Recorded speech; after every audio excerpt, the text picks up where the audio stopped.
Oke, assalamualaikum warahmatullahi wabarakatuh. Jumpa lagi dengan saya di channel 21st. Udah lama nggak upload video. Kali ini saya akan review, bukan review pemakaian ya, review, bisa dibilang apa ya, preview kali ya, helm Zeus Z8 seri ZS 822. Terus ini sih di paket penjualannya sih sebenarnya harusnya sih dapat ini kan, dapat free dark visor ini ya, flat. Ini karena visornya udah flat bawaan dari lahirnya. Ini dapat yang clear yang udah terpasang. Di sini dapat yang free darknya. Ini yang dark ya, bukan yang light smoke gitu ya. Emang kayaknya sih agak gelap kalau dipakai buat malam juga. Terus dapat biasa kitab-kitab. Terus ini ada apa namanya, cadangan buat kuncian visor ya, di bagian sini, di bagian base plate-nya nih. Dia sistemnya sistem kunci, apa, sistem kuncinya sih bisa dibilang sih ini simple ya. 822B ini serinya. Buat beratnya sih ini lumayan enteng ya, dipakai juga. Tadi saya coba fitting sih lumayan dibanding sama KBC saya yang KBC Euro. Jadi di bagian sini nih, bagian kuping kuping sini terasa lebih luas gitu, karena dia emang kayak nggak ada inian tambahan busa di lapisan gitu, jadi kerasa lebih luas bagian kuping gitu. Terus kayaknya juga lebih dari bentuk shellnya lebih trim, lebih apa ya, tirus lah, kalau di pipi bilang kayak tirus gitu. Ini tadi dapat biasa tas helmnya banyak standar lah. Terus dapat ini juga buat lapis buat kantong tadi di dalamnya lagi, mungkin biar nggak baret atau apa, standar sih kalau beli helm dapatnya. Tas ini, terus helm ini udah sertifikatnya udah SNI ya, sudah nanya istri. Sudahnya istri. Terus ada sertifikasi ISO juga, ISO 2008. ISO itu istri sudah oke berarti. Bercanda. Jadi ya, saya karena lebih suka bentuk helm yang nggak terlalu besar ya, slim kayak gini. Jadi karena saya orang yang nggak terlalu gemuk gitu, mungkin karena kalau pakai helm yang agak gede itu kayak ikan teri pakai helm, jadi kegedean kepala. Ini sih lebih proporsionalnya dipakai gitu, nggak terlalu besar gitu dipakai, jadi kayak lebih pantas lah gitu kalau buat saya. Ini helmnya sendiri, ini fan-nya nih di depan ada sini nih, di mode fan nih, buka tutup, ada dalamnya, ada kayak jaring-jaringnya gini biasa, kayak kawat gitu, mungkin biar nggak masuk nyamuk kayak kamar. Terus di atas juga ada ini, sama bisa dibuka tutup juga, lumayan gede di sini bolongannya. Terus di belakang juga buat airflow-nya nih ada, lumayan gede juga tuh, sama ada jaring kawat-kawatnya itu nih. Sini juga ada buat airflow, biar udara yang di dalam tuh, hawa panas, biar biar bisa keluar gitu. Kalau di sini juga di visornya udah ada buat visor lock ya di sini nih, walaupun nggak ada mekanisme kayak klik atau apa, cuman ya lumayan sih, lumayan kenceng. Kalau di ini agak-agak keras gitu, harus agak paksa dikit. Nah gitu kalau kekunci. Nah tuh. Terus ini juga udah double D-ring, udah keren lah, helm-helm kekinian lah dibilangnya. Ini beratnya sekitar tuh 1450 gram kurang lebih, plus 50 gram, mungkin tergantung dari ukuran busa dalamnya ya, chickpadnya atau apa. Kan ada yang M, SL atau XL, semakin kecil ukurannya semakin berat kayaknya ya. Pokoknya mentoknya tuh sampai 50 gram gitu, tergantung ukuran chickpadnya atau ukuran busa, namanya motifnya. Buat yang polos ini sih harga eceran normalnya sih 780.000. Kalau yang motif itu 820.000 flat dark visor ini. Cuman nggak semua toko tuh ngasih free dark flash ini ya. Nggak tahu kenapa, cuman kalau ini sih saya dapat yang emang dia satu paketan pembelian dapat yang free dark vision ini. Terus dia juga ada nyediain yang iridium gold sama iridium silver buat visornya ini ya. Jadi harganya itu kalau nggak salah sih sekitar 180-190 ribu gitu. Ini mekanisme buka visornya tuh kayak semacam kuncian nih tadi yang saya bilang. Di sini bisa dibuka, ini ditarik aja sih, agak keras emang. Nah ini ditarik, mentokin, nah udah dia kebuka tuh. Ini sama. Jadi si kuncinya ini ngikut ke visornya tuh. Si cadangan mungkin takut jaga-jaga kalau takut patah. Ya, buat harga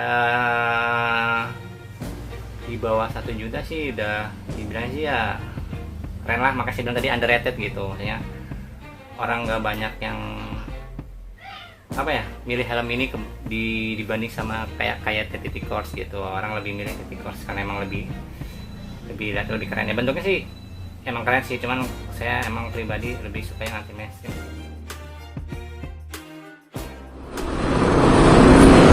Hai, by the way sekarang review helm Zeus. Ini Zeus ZS822B ya. Buat review buat pemakaiannya, sebenarnya ini sih yang dirasain kalau buat di atas kecepatan 60 km per jam ya 50-60 km itu udah berisik banget anginnya, udah berasa apa ya, berasa udah berisik lah pokoknya. Terus buat kenyamanannya sih mungkin karena masih baru ya, jadi di busa chippadnya nih, di chippadnya nih kayak agak neken ke pipi, cuman nggak ini sih nggak terlalu terasa, cuman agak apa ya, kayak lebih padat aja lah gitu. Saya sebelumnya di KBC pakai CSM, ini juga saya pakai CSM di Zeus di KBC, cuman nggak tahu kenapa, mungkin karena linernya ya di busa di Zeus ini bagian belakang tuh kayak agak kopong, jadi tuh kayak bukan lebih longgar, siapa ya, lebih banyak ruang kosong gitu, jadi nggak terlalu padat lah gitu kalau bagian belakang dan atas, beda sama KBC yang padat gitu. Terus buat di bagian kuping tuh ada space-nya gede gitu, jadi ini makanya saya pakai Bluetooth intercom, speakernya yang lumayan tebal tuh, ini nggak mengganggu, nggak ngerasa kuping sakit gitu, jadi enak sih. Jadi ada positifnya juga, jadi dia tuh kalau ditempelin speaker Bluetooth intercom atau punya intercom, ini saya pakai jadi apa ya, jadi nggak ganjel gitu. Biasanya kalau itu suka ganjel sakit, kayak yang di helm Kyoto saya tuh kayak Kyoto, terus berasa ganjel sakit. Kalau ini sih lebih enak sih, karena space-nya lumayan gede, luas gitu, jadinya nggak terlalu ngeganjel gitu. Pokoknya ya hampir nggak berasa lah gitu kalau kuping kita tuh ada headsetnya. Terus kalau buat airflow-nya, fan-nya lumayan jalan sih, fan depan, fan atas, jadi nggak terlalu apa ya, pengep ya kayak KBC itu. Ya saya karena bandingin sama KBC karena saya pernah punya KBC sama KYT C5. Nah kalau C5 itu kan beratnya lumayan tuh, berasa. Cuman kalau KYT biarpun berat, cuman dipakainya tuh tetap enak gitu, maksudnya nggak kerasa berat. Kalau ini sih lumayan ringan sih, 11-12 sama KBC sih. Cuman ini saya udah sekitar 2 jam perjalanan sih, lumayan nggak terlalu pegel ya, maksudnya ya normal aja. Kepala juga nggak kerasa pusing atau apa gitu. Kalau ini masih baru juga gitu, maksudnya belum pernah dipakai lama. Ini sekalinya dipakai langsung buat jalan jauh ke Cianjur.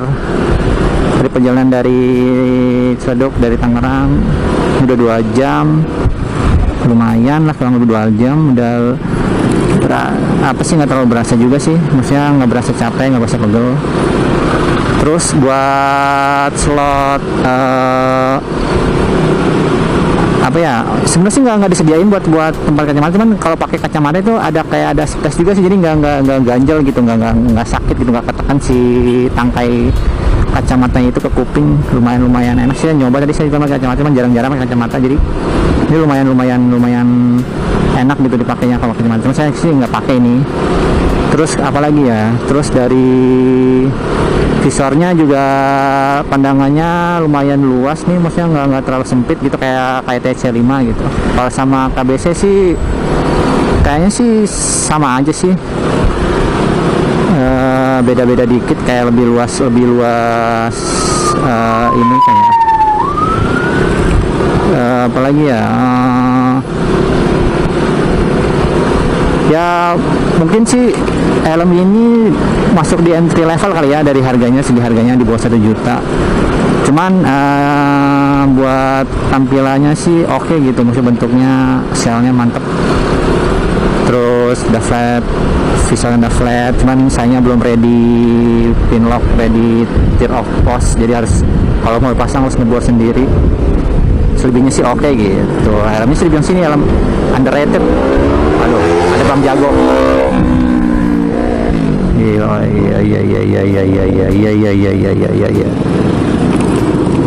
Helm di sini sih bisa dibilang underrated ya, maksudnya orang lebih di range harga segitu lebih pada rata-rata suka lebih milih KYT Titicals atau Vendetta 2. Cuman saya orangnya yang anti mainstream, jadi kepincut sama helm ini.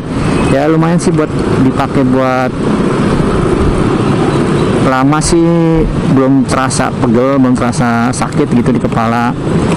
Apalagi kalau buat harian, kalau yang cuman nggak jauh gitu perjalanan, kalau kayak buat kerja atau buat sekedar main gitu. Kalau ini jadi pakai buat yang jauh ya enak-enak aja, belum ketemu pegelnya gitu. Mungkin tak kalau lebih 2 jam, mungkin 3 jam baru mungkin ya. Cuman ya pegel juga kalau naik motor selama itu. Apalagi ya, terus ya ini kan ya dapat 2 visor ya, dapat yang dark sama yang clear nih yang paketannya sih.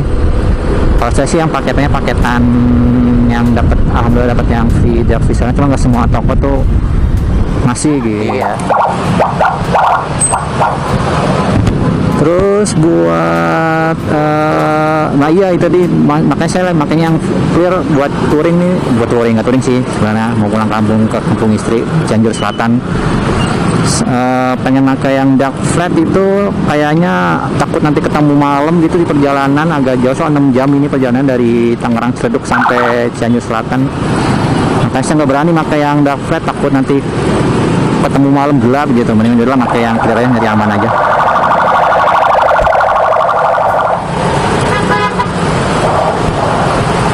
Cuman sih nanti pasti coba-cobalah pakai yang dark flat buat harian, buat kerja. Cuman nih kalau buat jalan jauh kayak gini, nyari amannya pakai yang clear, nggak pakai yang dark. Nah ya segitu aja kali ya buat review buat jalan agak jauh gitu, maksudnya buat jalan jauh gimana nih, sensasi helmnya di kepala gimana ya. Tadi saya yang bilang ya lumayan nyaman.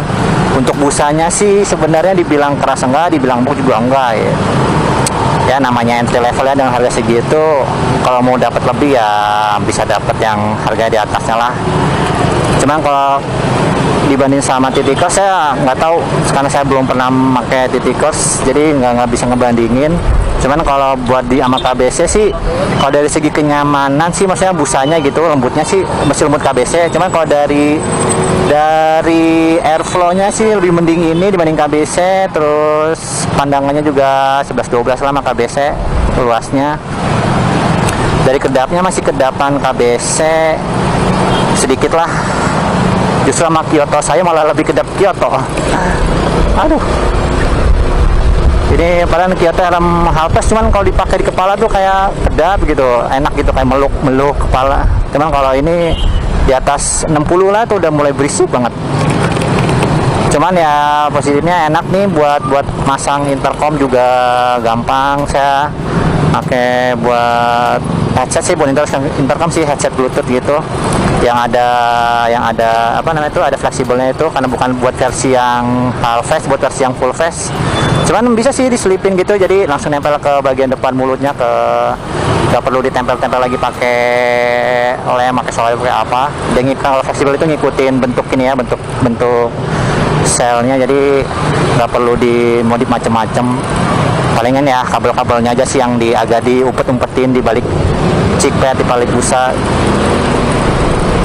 Ya oke, segitu aja buat review, dan nanti dicoba lagi buat review mungkin kalau hujan, kalau apa, mudah-mudahan insya Allah bisa di review gimana kalau hujan rembes atau enggak. Cuman sejauh ini sih ya jangan sampai hujan lah, nanti aja lah kalau ada kesempatan pas lagi hujan juga bisa di review lagi.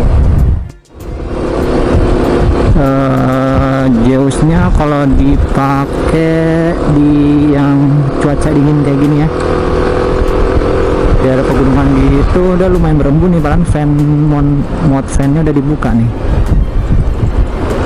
Jadi emang harus pakai anti fog kali ya, anti fog yang tempel gitu. Soalnya ini kan nggak ada buat pinlock, ready maksudnya, jadi nggak ada tempat buat kalau pakai pinlock, jadi pakai anti fog yang model tempel gitu.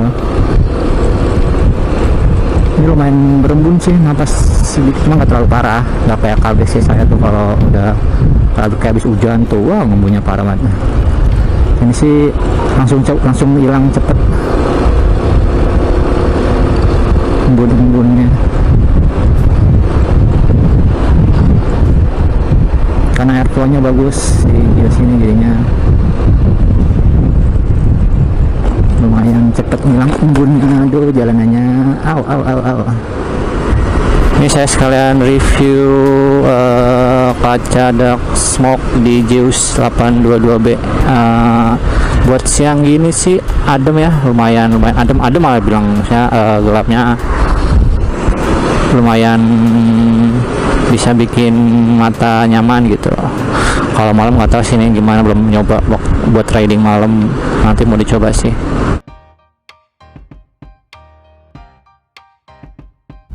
Terima kasih, semoga bermanfaat. Assalamualaikum warahmatullahi wabarakatuh.